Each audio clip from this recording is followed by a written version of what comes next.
2 Samuel chapter 1. After the death of Saul, David returned from his defeat of the Amalekites and spent 2 days in Ziklag. On the third day a man came from Saul's camp with his clothes torn and dirt on his head. Going to David, he fell to the ground in homage. David asked him, "Where do you come from?" He replied, "I have escaped from the Israelite camp. Tell me what happened." David bade him.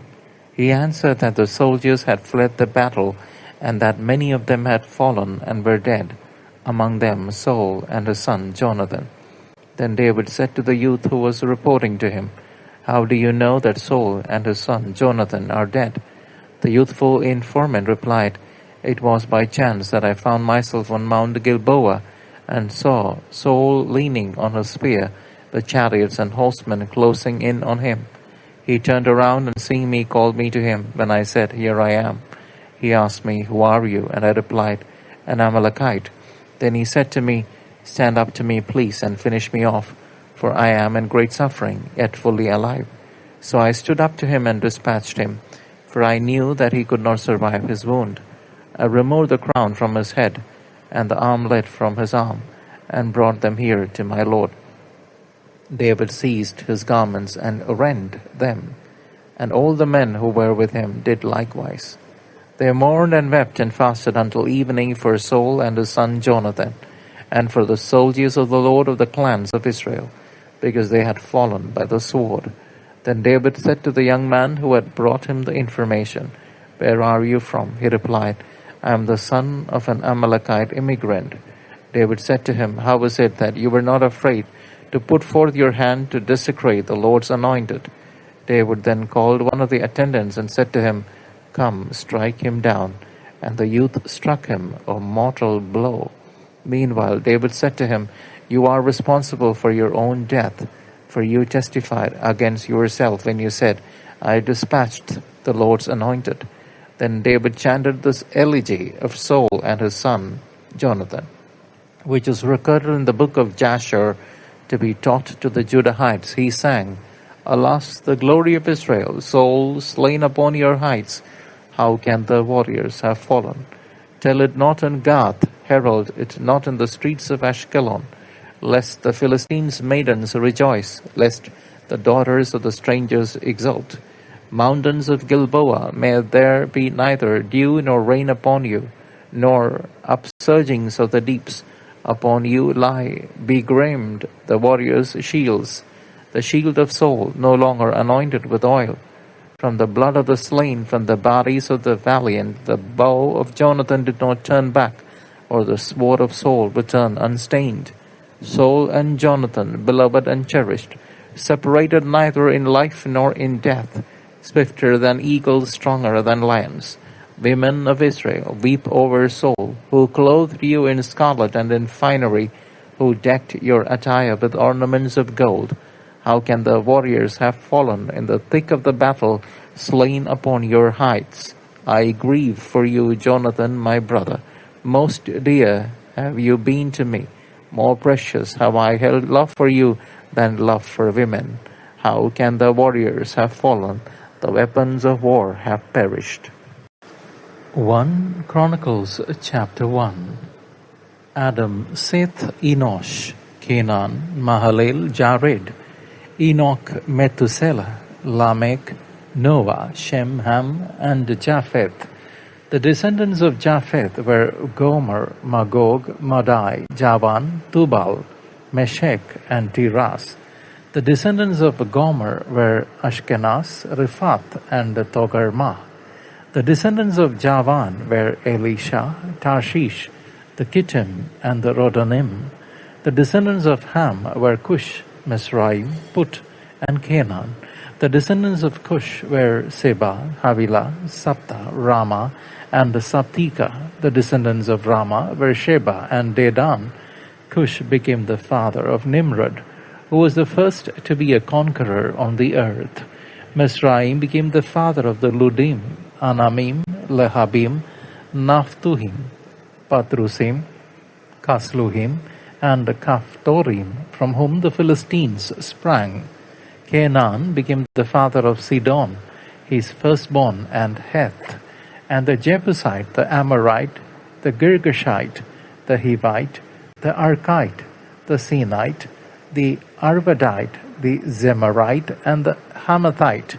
The descendants of Shem were Elam, Ashur, Arpakshad, Lud, and Aram. The descendants of Aram were Uz, Hul, Gether, and Mash. Arpakshad became the father of Shelah, and Shelah became the father of Eber.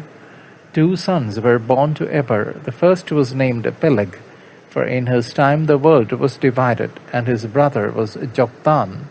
Joktan became the father of Almodad, Sheleph, Hazarmaweth, Jerah, Hadoram, Uzal, Dikla, Ebal, Abimael, Sheba, Ophir, Havilah, and Jobab. All these were the sons of Joktan: Shem, Arpakshad, Shelah, Eber, Peleg, Reu, Serug, Nahor, Terah, Abram, who was Abraham. The sons of Abraham were Isaac and Ishmael. These were their descendants: Nebaioth, the first born of Ishmael, then Kedar, Abdil, Mibzam, Mishma, Duma, Massa, Hadad, Tema, Jetur, Naphish, and Kedemah. These were the descendants of Ishmael. The descendants of Keturah, Abraham's concubine, she bore Zimran, Jokshan, Medan, Midian, Ishbak, and Shua. The sons of Jokshan were Sheba and Dedan. The descendants of Midian were Ephah, Epher, Hanok, Abida, and Eldah. All these were the descendants of Keturah. Abraham became the father of Isaac. The sons of Isaac were Esau and Israel. The sons of Esau were Eliphaz, Ruel, Jeush, Jalam, and Korah. The sons of Eliphaz were Teman, Omer, Zephi, Gatam, Kenas, Timnah, and Amalek. The sons of Ruel were Nahath, Zerah, Shammah, and Mizah. The descendants of Ser were Lotan, Shobal, Zibeon, Anah, Dishon, Ezer, and Dishan. The sons of Lotan were Hori and Homam. Timnah was the sister of Lotan. The sons of Shobal were Alian, Manahath, Ibal, Shephi, and Onam. The sons of Zibeon were Aya and Anah. The sons of Anah, Dishon. The sons of Dishon were Hemdan, Ishban, Itran, and Cheran.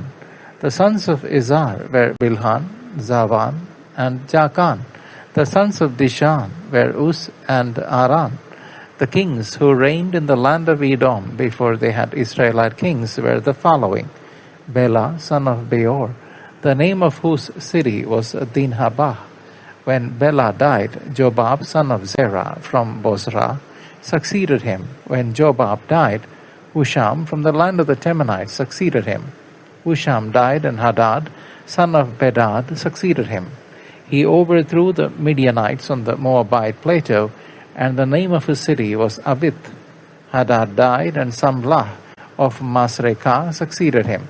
Samlah died, and Shaul from Rehoboth Han-Nahar succeeded him. When Shaul died, Baal-Hanan, son of Akbor, succeeded him. Baal-Hanan died, and Hadad succeeded him. The name of his city was Pai, and his wife's name was Mehetabel.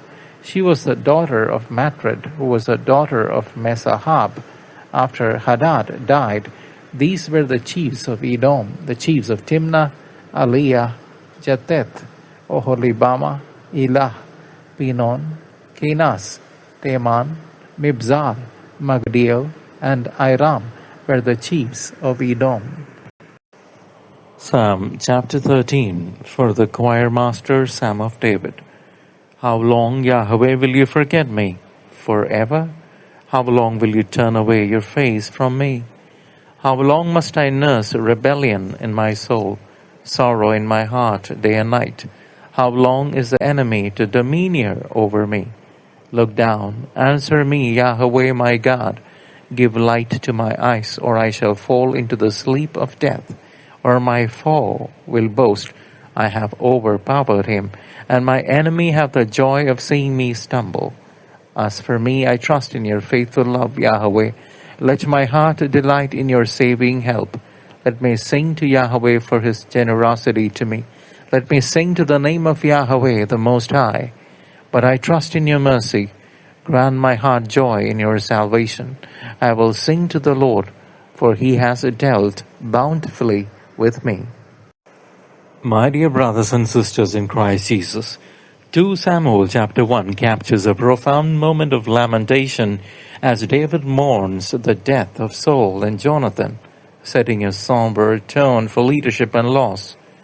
David's grief is insincere, very sincere, showing that even those who persecuted him were worthy of respect as the Lord's anointed. This chapter emphasizes that true strength is found in a heart that honors God's established order over personal gain. We see David's deep capacity for friendship through his Song of the Bow, which immortalizes his love for Jonathan. The tragic fall of the mighty on Mount Gilboa serves as a stark reminder of the fragility of earthly power. David does not rejoice in his predecessor's demise, but instead calls for a national season of mourning and reverence. This reflection teaches you and I that our response to the suffering of others is a true measure of our spiritual character. But by putting aside enmity, David models a selfless devotion that prepares his heart for the throne. 1 Chronicles chapter 1 provides a sweeping genealogical narrative that connects the dawn of humanity with a specific chosen lineage of Israel. It begins with Adam, grounding the history of salvation in the very origins of the human race. This exhaustive list of names signifies that every individual is known by God and holds a place in his unfolding plan. We see the world expanding through the descendants of Noah, yet the focus continually narrows toward the promise made to Abraham. The chapter serves as a bridge, reminding us that God's faithfulness spans the generations, even when his presence feels silent. In these names, we find the roots of a community defined by its relationship with the Creator rather than its own might. It invites us to see our own lives as part of a sacred continuum that stretches back to the beginning of time. This list is not merely data, but a map of God's enduring providence through the ages. Psalm chapter 13 begins with the raw, honest cry of a soul feeling abandoned, asking, "How long, O Lord?" 5 times in rapid succession.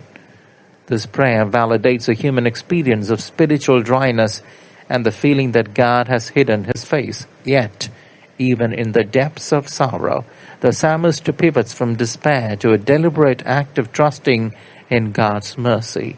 The movement from "how long" to "I will sing to the Lord" demonstrates the transformative power of persistent prayer. It teaches us that discernment often involves staying in the middle of the struggle until the light of God's grace breaks through. The psalmist's heart rejoices in salvation not because the circumstances have changed, but because God's character remains constant. We are invited to bring our anxieties to the Father, knowing that his past bountiful dealings are a guarantee of future help. The psalm, my dear brothers and sisters, is a master class in shifting our gaze from the size of our problems to the magnitude of God's love. These scriptural accounts find their ultimate fulfillment in Jesus Christ, who is the true anointed one and the climax of every genealogy. Where David mourned the fallen, Jesus wept over Jerusalem and ultimately laid down his life for his enemies, perfecting the law of love. The long lineage of 1 Chronicles 1 culminates in the incarnation, where God enters our human history to redeem the very lineage that often strayed from him.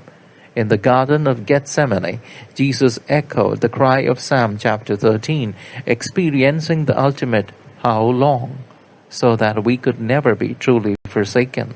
Our inclusion in this journey is a matter of profound discernment, as we recognize that we are grafted into the sacred history through our baptism. God's plan is not a series of random events, but a deliberate path leading us toward communion with Him, using both our trials and our heritage to shape us.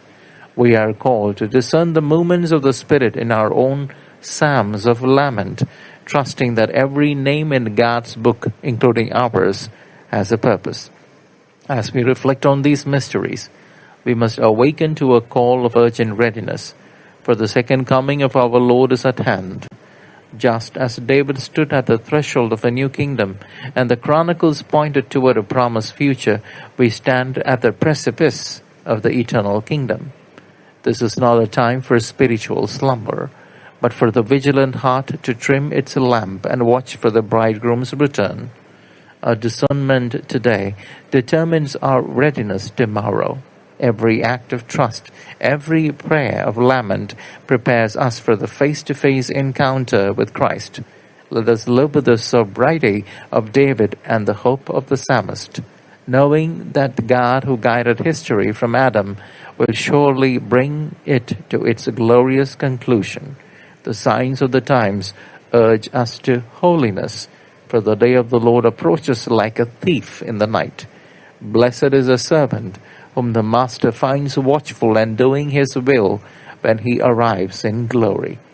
Please subscribe in order to continue encouraging the spiritual journey and to be together, keeping ourselves nourished by receiving timely intimation about prayers, novenas, podcasts, daily gospel reflection, Bible verses, and Bible podcast reflective series. God bless you.